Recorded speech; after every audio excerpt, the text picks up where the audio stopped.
Welcome to the Pineapple Pinup, the Hot Wife Life podcast. On today's podcast, I'm going to talk about the party we had after Christmas, the one my husband and I threw. I'm doing a weird section on not easy to describe. Hope you enjoy it. I answer a couple questions from the viewer, and then I talk about my latest find at privateadventures.net. You can use promo code pineapplepinup10 to support the show.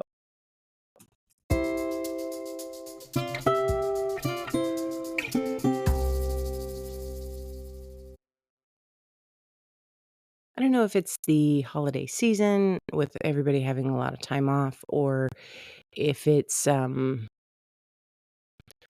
just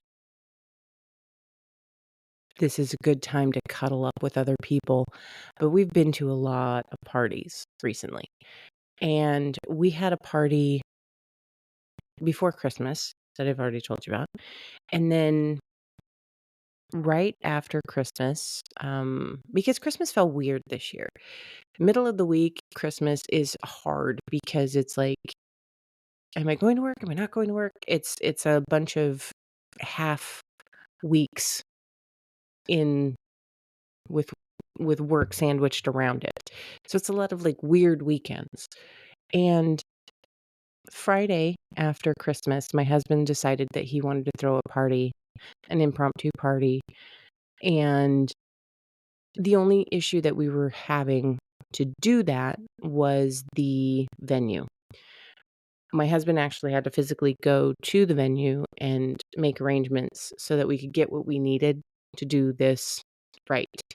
Um, then after that, it was just about controlling the guest list and making sure that the people who were coming were people who were going to be coming and that everything was copacetic.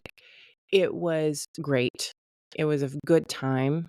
We had a great ratio of, we had 4 couples there. We had 1 single lady. We had a bunch of single men. I'm gonna say about 8. It was a great ratio. Everybody got to play, everybody was played with. It was great. It was a lot of really fun atmosphere. There was a lot of good conversation flowing. There was a lot of it was good vibes. I started the night playing with Josh because Josh came early to help us set up, and Josh is great about that stuff. And he as soon as somebody showed up, he sort of backed off and was like, "You good?" And then he kept coming to check on me, which is very sweet, and I adore him, so that was great. And Jeff was there, and of course, Jeff was, the same wonderful person that he always is. Um, and then Red came, and Red was one of the first ones to arrive. And he and I started playing. Josh actually backed off so that Red could play. And Red let me have his soul almost immediately. It was awesome. Red is of an age where he rebounds very quickly, and so he actually comes and gives it up, which is not normal. I mean, normally at these events, you don't get people coming. They just don't do it because there's so much that they want to save up for and make sure that they're able to perform and not blow it all in one shot. So for that, for me to get started almost immediately getting somebody to come is kind of new and exciting. And what's crazy is I actually got, I think, 5 different times somebody coming. It was crazy. I mean, I don't normally get that. I don't like, normally it's not that way. And so we had such a good time. Oh my goodness. There was a lot of our regulars, Jeff, Red, Josh, um, Kill Kill, um, There was a couple of new guys, ex, um, we'll call him Fred. Um, there was a couple of new guys that kind of didn't really know their way around. And then there were a couple of people that, I hadn't really played with before. Um, so it was a very good mix. It was a very, solid party, and everybody had a really great time, and the ratios were such that everyone was able to play. The crazy thing is that my husband and I have been leaving parties earlier and earlier because they're just so crowded. And I don't do well in a crowd, and I know my husband doesn't do well in a crowd. My husband, you'll see him in a crowd, and his elbows will be pinned to his side, and his hands will be crossed on his chest because he knows he's gonna hit somebody. And it won't be on purpose. It's just going to be an accidental. My hand went to I turned around, and so my husband is not great in crowds, especially crowds where there's not enough room to maneuver. He gets very claustrophobic, and because of the fact that he's got anxiety about it, I too have anxiety about it. Don't let me kid you. Um, I never feel really super comfortable in a crowd because I know that if I turn around, I'm going to knock something over because there's not a lot of room to be anywhere. And I'm a big girl, and pushing people out of my way is just not my style. So, um, we are very we get very uncomfortable when the ratios get too high. The room to bodies ratio gets too high, and so we end up leaving very early. So my husband, because he knows this about us, limited the guest list in such a way that there was plenty of space, there was plenty of room, there were the right number of people to play with. It was not something where I was the only person playing in and doing basically a 16-person gangbang by myself. He But I mean, I played all night, and I never got the urge to leave early. I took a couple of breaks, but other than that, I was playing. Um, there were there were a couple of funny incidences. But the fact that I got 5 loads of cum in a night, and when I say loads of cum, they came into a condom because, of course, we play party rules. No, absolutely no intercourse without condoms. Um, so that was a lot of fun. That was a lot of awesome fun. And it was very interesting to be in a party where people felt free to let go, and people felt free to, you know, have full moments. And I loved it. I loved everything about it. So I started the evening with Josh, and he and I played, and he warmed me up, and it was really nice. And then he stepped aside because Red showed up. And then Red and I played, and Red instantly gave it up. Like, not instantly, but like he gave it up to me very early in the evening. And I was very like impressed because normally guys don't like to come because they have so many other things that they need to be able to do later in the evening. Um, and then I got Kill gave me a couple of different loads at a couple of different times, and it was great. And what's really I'll get to it, but what's really sad is that he was the last person I played with for the night, and I had to tap out because something had happened. But I'll get into it. But I felt bad because it was like the 3rd time we had played, and I basically just sort of left him high and dry, and that was not cool. Um, but so but I'm gonna be frank with you. When something's hurting me, I'm not great at not saying something. I am not great at gritting my teeth and suffering through. If I'm hurting, I'm gonna tell you I'm hurting, which is actually kind of one of the things that happened in the evening. There's this new guy, Fred, and he didn't really know a lot about the party etiquette, and so Josh was teaching him and telling him, "You gotta ask because the ratios are such the women have options, and they're not just going to approach you. Rarely does a woman approach in these party situations because she's already being approached. So if you want to get your number, if you want to take a number, step up to the deli counter and take your freaking number. Say you want to play, and then we will definitely leave room in the queue for you, if you know what I mean." Um, so Fred mustered up, and then he came over and he was playing, and he had me in doggy style. And I had Jeff in front of me, and I was giving Jeff a blowjob while he was fucking me from behind. And there was something about the way that he was fucking me that was causing me a great deal of discomfort. And so I said to him, "We need to change positions because this is uncomfortable." And he said, this tiny little boy, this child, basically told me that what I should do is put a pillow under my stomach to help support my back. Junior, that is not what's happening. And so I had to explain to him that his dick was entering me at such an angle that it was hitting my ovary and causing my ovary to bruise. And I'm not down with that. So I rolled over, and then I had to explain,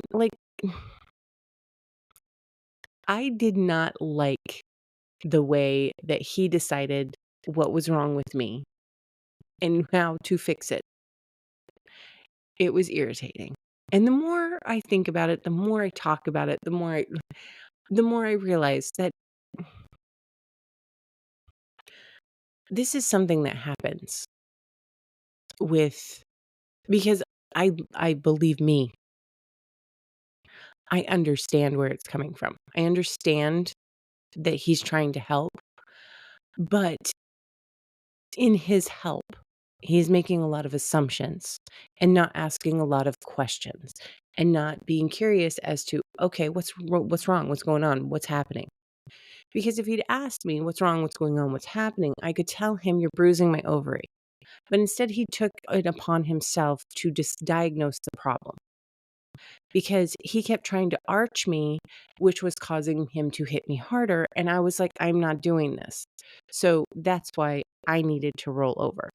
And we're complicated beasts. We're complicated beings. And when we're trying to meld two complicated beasts into one thing, into one moment, it is ratios and degrees. And it's trigonometry. And the fact that he didn't have any sort of awareness as to how to approach the situation, but still wanted to fix it, was to me a little off-putting. Because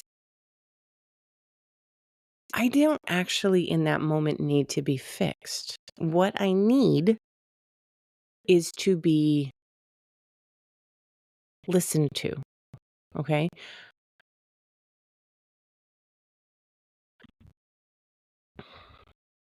So anyway, so Jeff and I went back to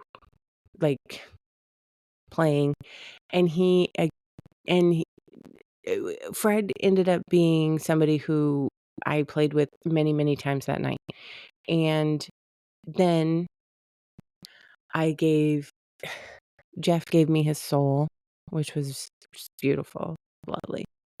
And then and it was crazy because it wasn't until Jeff gave it up for me that I realized how many people had done that in the evening, how many people had given me their cum. And it was I know that it seems normal that somebody would come, but it's really not. You wait until the very last night, the very last of the night, and then somebody will get to come. And a lot of times men leave without ever having come. Because it gets just to the point where it's like, we've done a lot of work here today, and it's just too painful. Um, so I love the fact that my party was something where people were able to finish and do a lot of finishing, and it was so much fun. I can't even begin to describe how much fun we ended up having, and the fact that Jeff came all the way down and I loved it. And then, so what happened was, I was playing with this one particular gentleman who I hadn't played with yet, and he was trying to get an angle that would work, and he was straddling my left leg while my right leg was on his shoulder, and he needed to shift, so he sort of lifted with his arms around my leg. So he basically lifted me by my leg and ended up pulling my hip into such a position that it was like, no, we're done. So when I tried to play with Kill again, my hip was in so much discomfort that I was like, I can't. And so I ended up having to call it a night. But what's crazy is the party was actually wrapping up at that particular time, so it ended up being just perfect. So then my husband and I did a quick 30-minute cleanup of the room, gathered up all our stuff, and then headed for the doors. Um, it was an interesting evening. It was great. Josh was very helpful. He was He's such a good guy. He's such a good guy. And he helped us get everything out to the car and it was super awesome. Um, I had intended to play with him the next day because I didn't get a lot of time to play with him at the party. And so, because I didn't get a lot of time to play with him at the party, I had intended to play with him the next day. But unfortunately, the hip thing took me out for a couple of days, and I literally was like, oh. So it was both awesome and uncomfortable. Um, but it ended up being a really great party, and we had a really, really great time. And then I ended up seeing Josh later in the week, which, because the holiday season, there was a lot of weird days off, so we were able to catch up with one another. So that was awesome, and I'll talk to you more about that.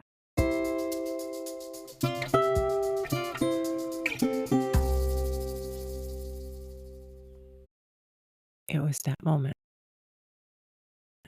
right before his cock pushed inside me,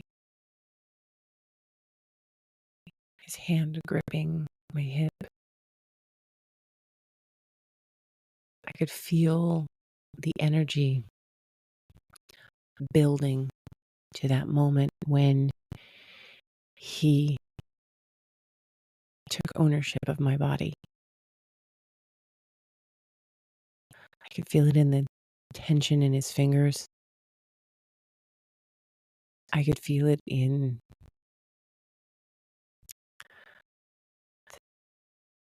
the way he breathed me in. And then it was there. That feeling, that stretched, full feeling of being occupied. The drag,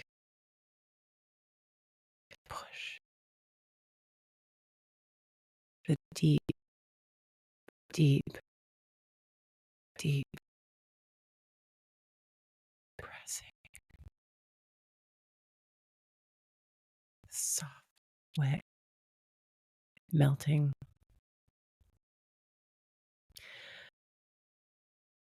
dragging along every nerve ending I have,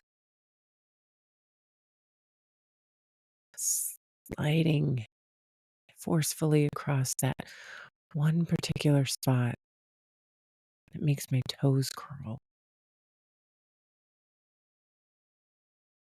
pulling my legs wide, pushing my legs closed, changing the angle at which he takes my space,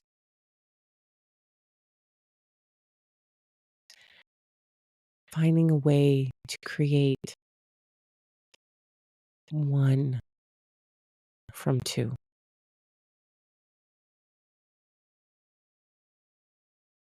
That deep, deep pushing, thrusting, withdrawing, light tease before you fully remove, before you press back in. That incredible tightening, clenching of all of my muscles as you build me towards that inevitable crest. That moment when I'm going to be skyrocketed over the edge, and my body is going to reward you with a shower of moisture.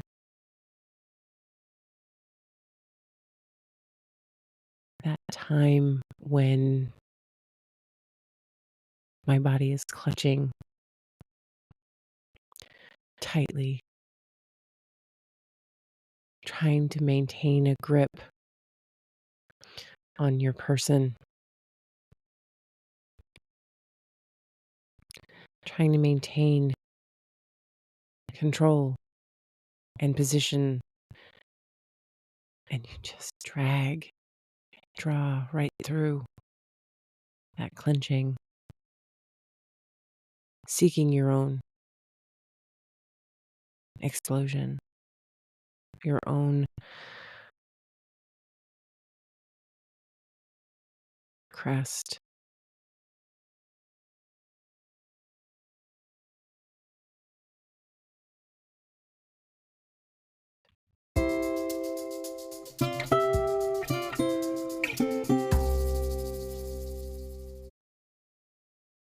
I have a question for you. You use condoms while playing, which is great. I'm a safety nerd. Sorry, this is a question from a listener. How does that work with oral sex? Literally just curious. Okay. Um, I'm going to be frank with you. Oral sex is one of those things that everybody's different. I personally cannot suck on a condom. It feels like I am dying. It literally feels like the condom is in my throat and taking up my airway. I can't do it. Um, so I don't do oral sex with condoms. That is, and everybody has the right to their own personal preference. Is mine the safest way to do it? No. Everybody has to do what they're comfortable with. And mentally, I can't get past choking on a condom. I just can't get past it. Something happened to me a long, long time ago, and I can't get over that phobia. So I won't suck a dick with a condom on it. That is my thing, and I am not advocating for anyone else. Okay. If you can't do oral sex without a condom, then don't. Be safe. Be safe. And also you have to be able to you're the one in the moment. So what I do is definitely not what I'd advocate for everyone, because it has to be your level of comfort and your level of it has to be about you. And that's the only way I can break it down. Um, Condoms for me in my mouth are very, very, I can't really describe it. It's very fear-inducing. It's very anxiety, inducing, so it's not something that I do. Um, Occasionally, I will have somebody that comes in my mouth, and that is something that my husband and I have agreed beforehand is okay. We set those parameters before we started because of the fact that that is our comfort zone. That is where we're comfortable. Intercourse without a condom is not acceptable. So that's our parameters. That's our box of rules. Everybody needs to make that decision on their own. How I do things, um, how I live my life is not something that I advocate for everyone. And the only reason why I put out there is because I have to live my truth. If I'm telling you to be safe, and you should definitely be safe, and you should be safe in a way that makes you feel comfortable being safe. Because I'll be honest with you, there are some people who love breeding and they're never going to want to play with condoms. And that is a personal choice. And if they're doing the testing beforehand and they're doing all of those things to make sure that they're keeping themselves and their community safe, whatever you're comfortable with, you have to live in your box, not me. Okay, so I am never ever going to yuck someone else's yum on that. Okay, my my silly little phobia about choking on a condom is more prevalent than catching something. 100% more prevalent than catching something. Because if you look at the statistics, I'm not going to get into them, but look at the statistics, figure out where you're safe and where you're not safe, and what you feel comfortable doing. Another question from the same listener. I have a question about cameras. What type of cameras do you guys use for recording your sessions? I just use my phone. I have some podcast equipment, like a little tripod that I set it up on, and then that's what I use. I have a very phones have come such a long way that they record great. They record great audio. They record great video. I mean, not great because obviously it's still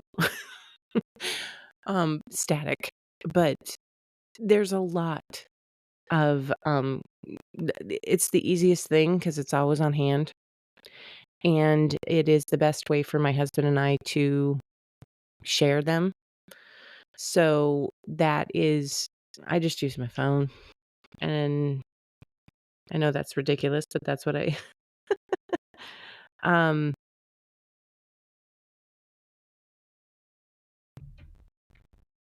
there was something else that this particular listener sent me about jealousy and about where jealousy comes from.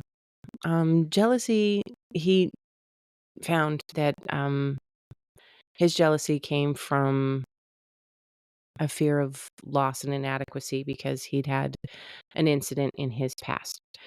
Um, and it created quite a monster. And that's the thing about jealousy. Jealousy, in the right proportion, can be an additive. Nobody should discount any emotion that you're having, because kind of that's the whole point of all of these experiences is the emotions that they evoke. Um, but when jealousy becomes something that takes control,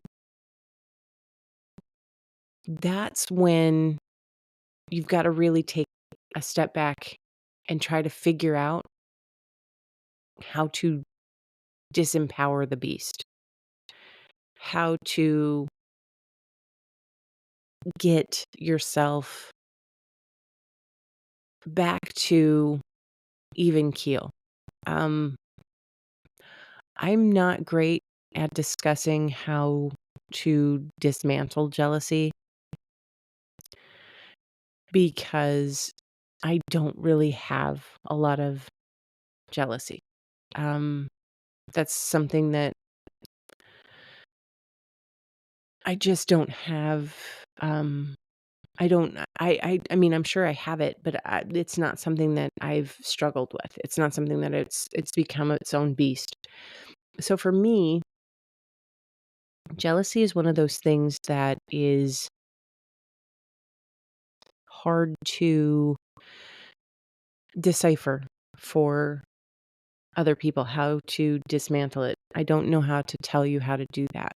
But I do know that jealousy does come from fear. And because jealousy comes from fear, sometimes you have to confront your fears so that you can dismantle. It's the same thing that kink does.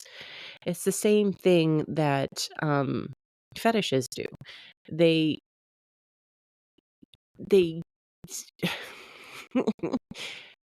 you are predicting your future with jealousy, okay?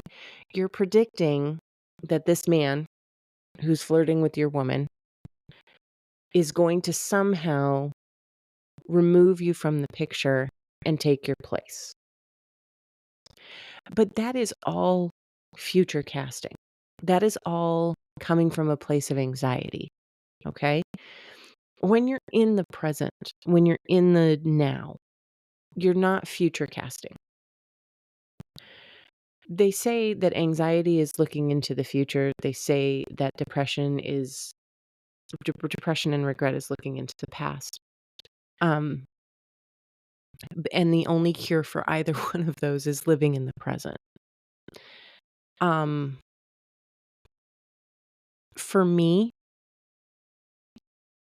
I don't tend to future cast my husband, anything happening that's going to take my husband away from me because of the fact that time and time again, it has been proven to me that he sleeps in my bed with me every night. So I have nothing to fear over someone coming and taking him from me. We choose every day where we're going to be. And he and I choose to go back into our bed together. That is how I get through that. And I feel very secure in my relationship with my husband. I feel very secure. I feel very loved and seen and heard. And because of the fact that I feel very seen and loved and heard, I don't have a lot of anxiety. My anxiety comes from losing him in a more permanent way. My anxiety comes from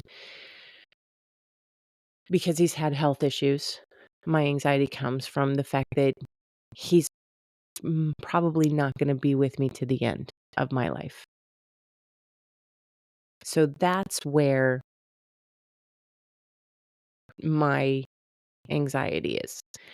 So as far as the jealousy thing goes, I don't know enough about it to be able to give you tools to cope with it.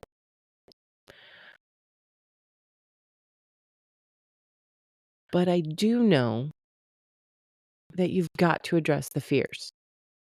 You've got to confront them. You've got to look at them and figure out how to disempower.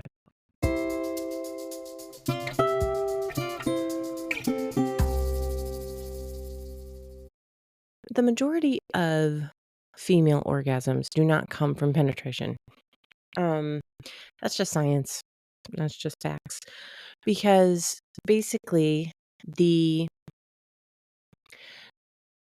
everybody starts as the same bundle of cells until some of your genes decide to tell your body, or you tell the little bundle of whatever to start producing more testosterone or more whatever. But we start with the same bundle of nerves. So what becomes a man's penis is the same thing that becomes a woman's vagina and clitoris.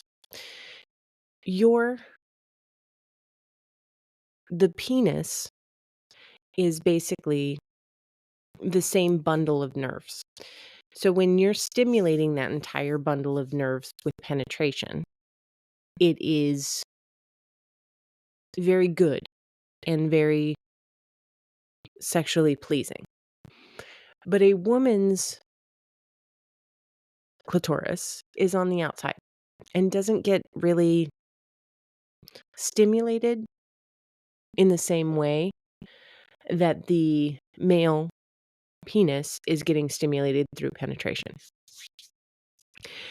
So, a lot of time and energy is given to oral because that's a great way to warm a woman up. And over at my friend privateadventures.net, they have this sinus sucking and licking clitoral stimulator in pink. Oh, how cute. And it is kind of one of those things that come on. Yes, thank you. Sucking and licking. Yes. So this clitoral stimulator is really kind of a great thing to give as a gift because, I mean, Valentine's Day is coming up. So it's a great thing to give as a gift to your lady because there are times when you're not going to be able to be present and she's going to need to get off. So why not give her the tools? You know what I'm saying? And ladies, go get yourself one. Yeah, yum. Because a lot of the times, like, some people feel very awkward touching themselves while they're having sex with someone else. And sometimes women they don't get all of the stimulation that they need to fully be able to embrace an orgasm. I can tell you that I'm in pursuit of the orgasm all the time, so I don't really care. If I need to get my clit stimulated, I'm gonna get it stimulated. Eh, so anyway, what I'm saying is this is a great, fun tool to put into your arsenal to give it's something that you can play with together, and it's something that she can play with on her own, and it gives that more fully developed orgasm and than just penetration. So really, you should think about it, look into it, because so much of sex is about penetration when actually there's so much more to sex than penetration. And we are so good at the penetration that sometimes we forget that there are other things that we can be doing. So go take a look at this. It is amazing. And honestly, let me know what you think.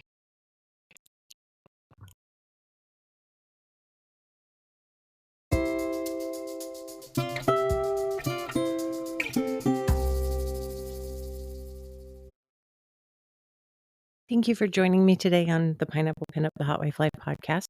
I hope that you enjoyed it. If you have anything you want to talk about, any questions, anything that you'd like me to get more into, you can hit me up at pineapplepinuppod@gmail.com. You can hit me on all my socials. My socials are listed in my show description. You can go to privateadventures.net and use promo code pineapplepinup10 to support the show. I look forward to hearing from you. Seriously, I love to hear from the listeners.